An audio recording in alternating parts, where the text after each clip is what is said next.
Hey guys, it's Ash, and this is going to be my guide for Town Hall 7 players trying to get the Barbarian King super fast. I know when I used to be a Town Hall 7 player, I was really curious about how to get Dark Elixir, and I would watch a lot of YouTube videos on it.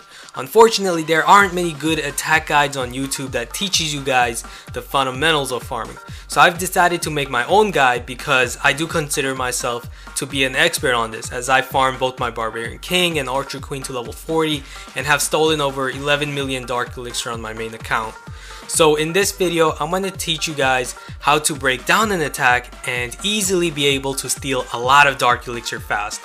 And it only requires a few simple steps and you'll be a pro in no time.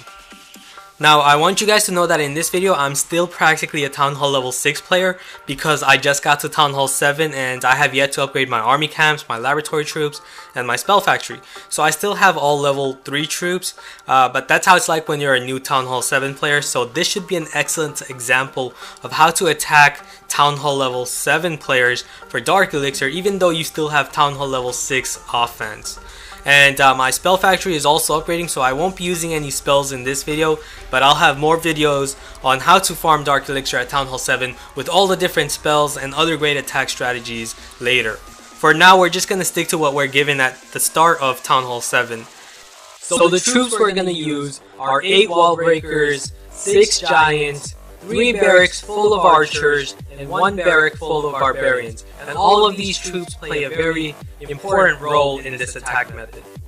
Now, the first thing you want to do when planning out your attack is you need to create a funnel. As otherwise, if you just send out your barbarians and archers towards this direction, they're not going to go right towards that Dark Elixir. What they're going to do instead is they're just going to go around the base. They're going to go around this way, towards the left, and towards the right. Why? Because you have all of these outside structures here. And because you have all of these outside structures aligned right here at the exterior, all your barbarians and archers are just going to follow those structures instead of going inside the base. So how can we make sure to have all our barbarians and archers go straight towards the inside for that Dark Elixir?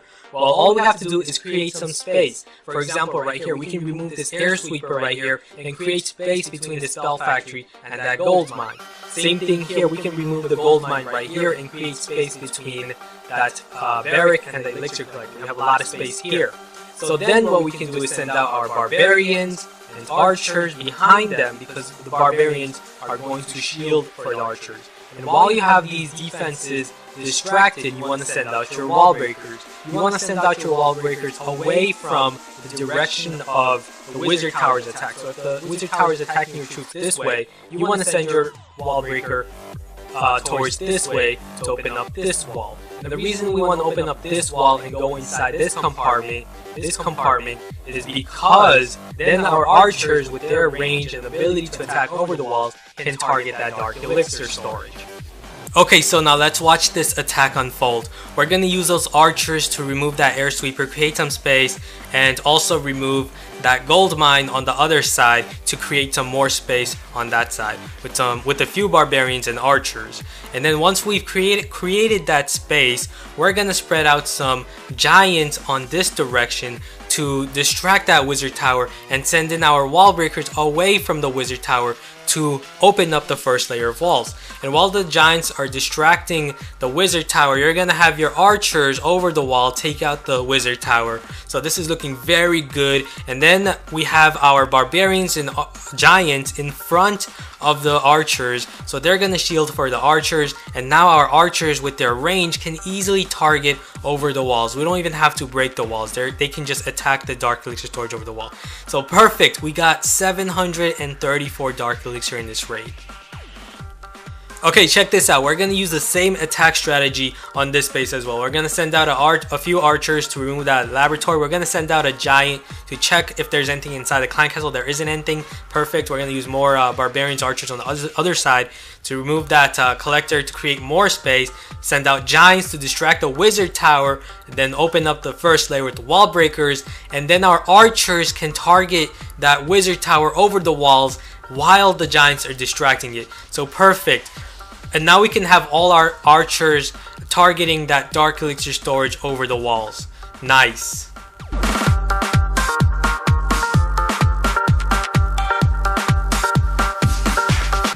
Now, one very important thing that I want to note is how quickly I'm deploying my troops. As you can see, I'm deploying them here, here, here, all at once. So how am I doing that? I'm using 3 fingers and I'm holding down onto the screen. This way I can quickly deploy all my barbarians and archers at once. It's very important to quickly deploy your barbarians and archers, because the quicker you deploy them, the bigger your group of army is, and that way you can overwhelm these defenses better. And another important thing that I want to note is that once I've opened up this first layer of wall, I did not send out any more wall breakers to open up any more walls, because the next group of wall breakers are not going to go for the inner layer here. What they're going to do is they're going to go for this layer, or this layer, because these compartments are guarding buildings inside them, these defenses. So our wall breakers are instead going to prioritize opening them, and we don't want that, because if we open up these compartments, our troops are going to instead segregate and move towards these directions, rather than going towards the middle for the dark elixir storage. So again, we're going to start by sending out those archers to remove some outside buildings to create that space on 2 far sides. So once we remove those structures on the far sides, we have enough space. We're going to remove those army camps with our barbarians, and you also want to spread your barbarians on the outside, because you never know, there could be giant bombs, so you should always test for giant bombs on the outside. And then you want to send out your giants, distract the wizard tower, use your archers to remove the wizard tower over the walls, open up the first layer of wall while you have the defenses distracted, and then you can have all your archers target the dark elixir storage over the wall while you have barbarians and giants in front of your archers to shield for them. So awesome, we got over 1,100 dark elixir in this raid. Now another very important thing that I want to note is how I'm deploying my wall breakers. As you can see, I have wall breakers here and here that are largely separated. Why are they separated? Well, mortars do splash damage, and they also fire every 5 seconds. So if the mortars catch one of my group of wall breakers, then I can have my other group of wall breakers make it safely. I have a very good chance. And that's why I'm separating them to increase the chance of me opening up this layer of wall. Also, I'm also deploying my wall breakers at this time because, as you can see, I've already destroyed the buildings inside these 2 compartments. And what this means is that now my wall breakers are going to ignore both of these compartments, and they're going to go for the wall that's guarding the next closest building. So here, it's either this mortar or that dark elixir storage. Since I deployed them here, they're going to go towards that layer, protecting the dark elixir storage.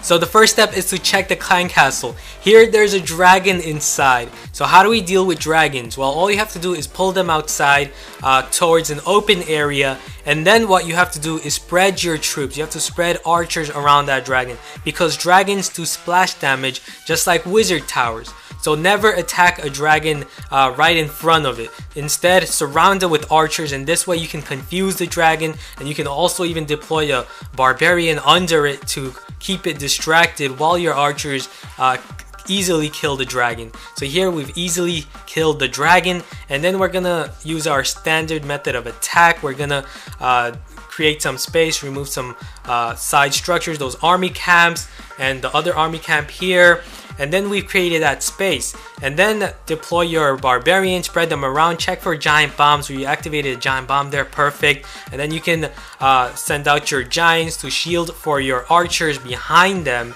And here we can deploy all our archers and barbarians at once. Use 3 fingers to quickly do so. We're not gonna send out our wall breakers yet. We're gonna have to first remove those buildings, and now we can send them out. But we already have our giants and barbarians in front of the archers, so now the archers can easily target the dark elixir storage over the walls. And that's gonna be over 740 dark elixir. Awesome.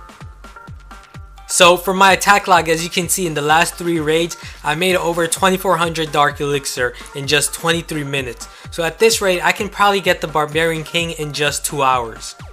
So you can see just how effective this attack strategy is, and also how efficient it is. Because this army trains very quickly, you can do a lot of raids in very little time and make loads of dark elixir. So hope you guys enjoyed this video and learned a lot. If you did, be sure to give this video a thumbs up and also subscribe if you haven't, because I'm going to have a lot more Town Hall 7 farming videos and also base designs for Town Hall 7s. So don't forget to subscribe, and I'll see you guys again soon. Later.